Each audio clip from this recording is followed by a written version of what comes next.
સુઈગામ તાલુકાના ગુંભારકા ગામે આવેલી પીએમ શ્રી પ્રાથમિક શાળા અને સરકારી માધ્યમિક શાળાના સંયુક્ત ઉપક્રમે આજે રંગોત્સવ કાર્યક્રમનું અત્યંત ઉત્સાહભેર વાતાવરણમાં આયોજન કરવામાં આવ્યું હતું। આ કાર્યક્રમમાં શિક્ષણ, સેવા અને સાંસ્કૃતિક વારસાનો અદ્ભુત નજારો જોવા મળ્યો હતો। આ કાર્યક્રમમાં મુખ્ય અતિથિ તરીકે ગુંભારકા ગામના ઉત્સાહી સરપંચ હરેશભાઈ ચૌધરી અને ગામ લોકોની વિશેષ ઉપસ્થિતિમાં કાર્યક્રમ યોજાયો હતો। સાથે સાથે એસએમસી અને એસએમડીસીના સભ્યો બહોળી સંખ્યામાં ગુંભારકા ગામના લોકો અને વાલીઓએ હાજરી આપીને બાળકોના ઉત્સાહમાં વધારો કર્યો હતો।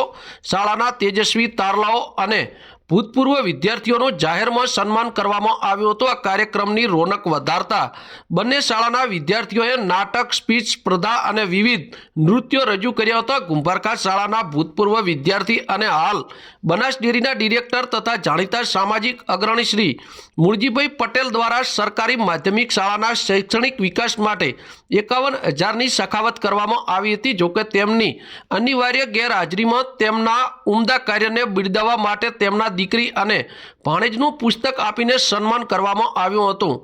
મારી શાળા મારું ગૌરવને સૂત્રને સાર્થક કરતા ગ્રામજનોએ જણાવ્યું હતું કે આજે ગામડાની સરકાર શાળાઓ અને ખાનગી શાળાઓ કરતાં પણ વધારે સારું શિક્ષણ અને સંસ્કાર મળી રહ્યા છે। આ બદલ વડાપ્રધાન શ્રી નરેન્દ્રભાઈ મોદી સાહેબ, મુખ્યમંત્રી શ્રી ભૂપેન્દ્રભાઈ પટેલ સાહેબ અને વિધાનસભાના અધ્યક્ષ શ્રી શંકરભાઈ ચૌધરી સાહેબનો આ તબક્કે આભાર માનવામાં આવ્યો હતો।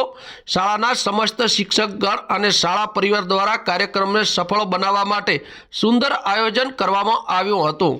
બ્યુરો રિપોર્ટ બનાસની અસ્મિતા, ભાભર, સુઈગામ, બનાસકાંઠા।